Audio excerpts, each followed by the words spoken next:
নমস্কার বন্ধুরা, আমি দেব অ্যাস্ট্রোলজার সুজিত। আমার ইউটিউব চ্যানেলে সবাইকে স্বাগত জানাই। আজ আমি আলোচনা করব অক্টোবর মাসের মকর রাশির রাশিফল নিয়ে। সেই সাথে আগে থেকে সকলকে জানাই শুভ শারদীয়ার প্রীতি ও শুভেচ্ছা। এবার দেখে নেব আপনাদের জন্য কেমন যেতে চলেছে। দশমভাবে অর্থাৎ কর্মস্থানে মালব্য যোগ শুরু হচ্ছে, যার ফলে আপনাদের 5টি বড় লাভ পেতে যাচ্ছেন। এই 5টি লাভ কি কি তা সবই জানতে পারবেন এই ভিডিওতে। তার সাথে এই মাসে 3টি গ্রহের রাশি পরিবর্তন করবে। রবি, শুক্র ও মঙ্গল, এই 3টি গ্রহের রাশি পরিবর্তন হবে। এই পরিবর্তনের ফলে আপনাদের কি কি পরিবর্তন হতে যাচ্ছে সেটা নিয়ে আমি বিস্তারিত আলোচনা করব। আমার এই আলোচনায় আপনারা জানতে পারবেন আপনাদের শরীর স্বাস্থ্য, অর্থ, প্রেম, বিবাহিত জীবন, চাকরি ও ব্যবসা প্রভৃতি বিষয়ে কি কি পদক্ষেপ নেওয়া উচিত এবং কি কি পদক্ষেপ আপনাদের অ্যাভয়েড করা উচিত। বর্তমানে আপনাদের যে দুঃখ কষ্ট চলছে সেটা আর কতদিন বা থাকবে। আপনারা ভিডিওটি মন দিয়ে সম্পূর্ণ শুনতে থাকুন এবং ভিডিওর শেষে আপনাদের পোশাকের রং ও মহামন্ত্র বলে দেওয়া হয়েছে, তাই ভিডিওটি স্কিপ না করে পুরোটা দেখবেন। আলোচনাটি শুরু করার আগে আপনাদের বলবো, আমার চ্যানেলটিকে সাবস্ক্রাইব না করে থাকলে এখনই সাবস্ক্রাইব করুন এবং অল নোটিফিকেশন ক্লিক করে সঙ্গে থাকুন। আর ভিডিওটি শোনার আগে একটি লাইক করে দেবেন। আপনাদের একটি সাবস্ক্রাইব ও লাইক পেলে আমি নতুন ভিডিও তৈরি করতে উৎসাহিত পাব। চলুন তাহলে আলোচনাটি শুরু করা যাক। প্রথমে দেখে নেব মকর রাশি বা মকর লগ্নের অক্টোবর মাসের গ্রহের ছক ঠিক এই রকমভাবেই থাকবে। প্রথমে দেখে নেব অক্টোবর মাসে আপনাদের শরীর স্বাস্থ্য কেমন থাকবে। আমরা প্রথম ভাব থেকে স্বাস্থ্যকে বিচার করে থাকি। আপনার প্রথম ভাবের অধিপতি গ্রহ বর্তমানে দ্বিতীয় ঘর অর্থাৎ কুম্ভ রাশিতে অবস্থান করছে এবং বর্তমানে শনি বক্রী অবস্থায় আছে। 20 অক্টোবরের পর মঙ্গলের দৃষ্টি আপনার রাশির উপর পড়বে। 20 তারিখের আগে পর্যন্ত তেমন কোনো শরীর স্বাস্থ্য খারাপ হবে না। 20 তারিখের পর মাথার যন্ত্রণা শুরু হতে পারে। কোথাও ভ্রমণ করলে শরীর দুর্বল হতে পারে, এছাড়া দাঁত ব্যথা হতে পারে। এবারে আলোচনা করব এই মাসে আর্থিক ভাগ্য কেমন থাকবে। আপনার রাশির নবম স্থানে রবি ও বুধ একত্রে বুধাদিত্য যোগ তৈরি হয়েছে, সেখানে আবার কেতু অবস্থান করছে। এর ফলে আপনারা দুটি লাভ পেতে পারেন। প্রথম লাভ হলো হঠাৎ আর্থিক লাভ হতে পারে। শেয়ার ও লটারির মাধ্যমে বড় লাভ পেতে পারেন বা আটকে থাকা অর্থ এই মাসে পেতে পারেন। দ্বিতীয় লাভ হলো কোনো কিছু কেনা বেচার মাধ্যমে অর্থ আসতে পারে, তবে আপনি যেই কাজ করুন না কেন আর্থিক লাভ হবেই, তবে কেতু থাকার জন্য খরচও হবে। খরচ হবে আপনার বাড়ির কোনো কাজের জন্য বা কোনো বস্তু খারাপ থাকলে সেটা মেরামত করার জন্য খরচ হতে পারে। এবারে আলোচনা করব পারিবারিক দিক থেকে কেমন থাকবে এই মাসে। মালব্য যোগের ফলে পারিবারিক দিকে কোনো সমস্যা সেইভাবে থাকছে না। আপনার সপ্তম ভাবের দৃষ্টি চতুর্থ ভাবে রয়েছে এবং শুক্রের দৃষ্টি পরিবারের উপর থাকছে, যার ফলে পরিবারে কোনো সুখবর আসতে পারে। এমনও হতে পারে কেরিয়ারের দিক থেকে কোনো সুখবর আসতে পারে, তবে এই মাসে আপনারা চুটিয়ে শপিং করতে পারেন। সেই সাথে বাড়ির সকলে মিলে কোনো অনুষ্ঠানে ঘুরতে যেতে পারেন। এর পাশাপাশি শুক্রের দৃষ্টি থাকার ফলে পারিবারিক কোনো বিবাদ থাকলে সেটা মিটে যাওয়ার চান্স থাকছে। এবারে আলোচনা করব যাদের সন্তান রয়েছে তাদের এই মাস কেমন যাবে। আপনারা জানেন যে পঞ্চম ভাব থেকে সন্তানকে দেখা হয়। বৃহস্পতি পঞ্চম স্থানেই 9 তারিখে বকরি হবে।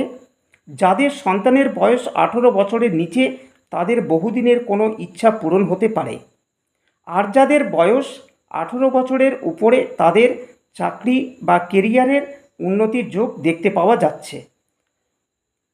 আর যাদের সন্তান নেই তাদেরও সুখবর তাড়াতাড়ি পাবেন।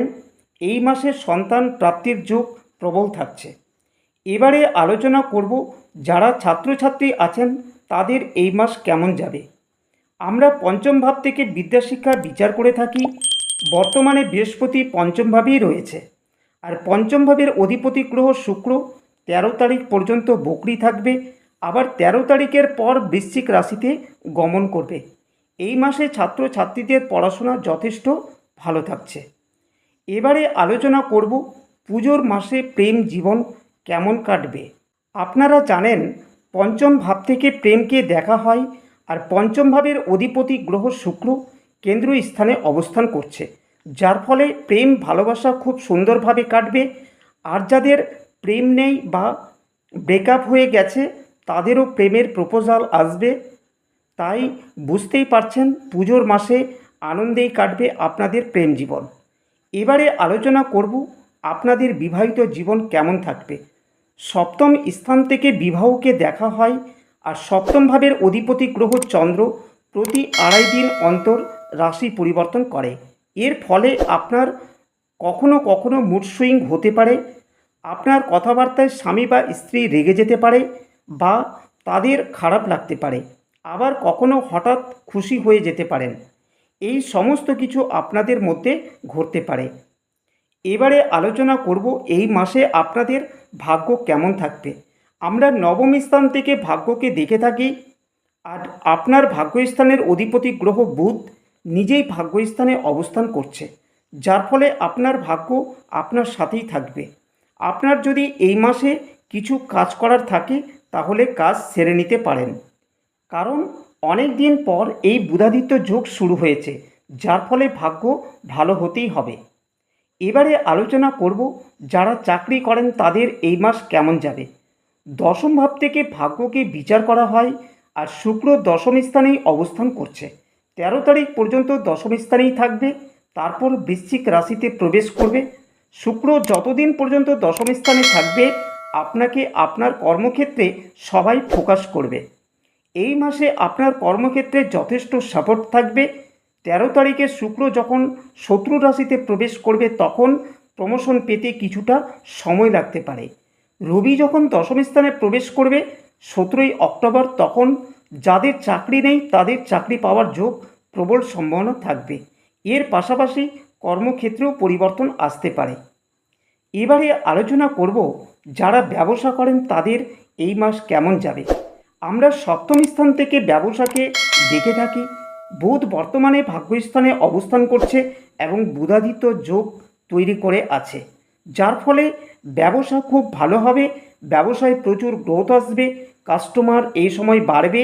এই সময় বড় কোনো অর্ডার হাতে আসতে পারে, আবার পুরনো কোনো কাস্টমার ফিরে আসতে পারে এই সময়।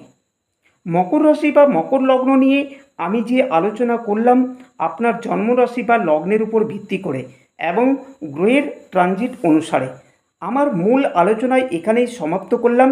যদি আপনাদের আলোচনাটি ভালো লাগে তাহলে অবশ্যই লাইক ও সাবস্ক্রাইব করতে ভুলবেন না কিন্তু, এবং সাবস্ক্রাইব করার সাথে সাথে অল নোটিফিকেশনটাকেও ক্লিক করে দেবেন। আর আপনাদের ভাগ্যে যদি কোনো রকম সমস্যা থাকে তাহলে এখনই আমার বুকিং নাম্বারে কল করে বুকিং করুন।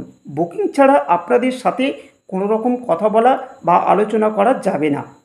আমার কাছে বুকিং করতে গেলে 100% সঠিক বিচার এবং সমস্ত ভাগ্যের তথ্য পেয়ে যাবেন, যা কোনো দিন কারো কাছে জানতে পারবেন না।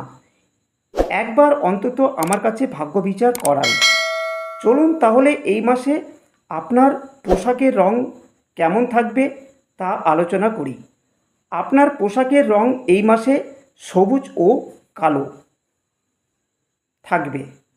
এবার আপনাদের ভালো থাকার জন্য মহামন্ত্রটি হলো শনির বীজ মন্ত্র। মন্ত্রটি আপনারা নোট করে রেখে দিন এবং পরে মুখস্থ করে নেবেন। মন্ত্রটি হলো ওং প্রাং প্রিং প্রং স শনিশ্চরায় নমঃ। আপনারা এই মন্ত্র প্রতিদিন নিয়মিতভাবে পাঠ করবেন, সেই সাথে সূর্যের প্রণাম মন্ত্র পাঠ করবেন। আলোচনাটি এখানেই সমাপ্ত করলাম। আপনারা ভালো থাকুন, সুস্থ থাকুন। ধন্যবাদ।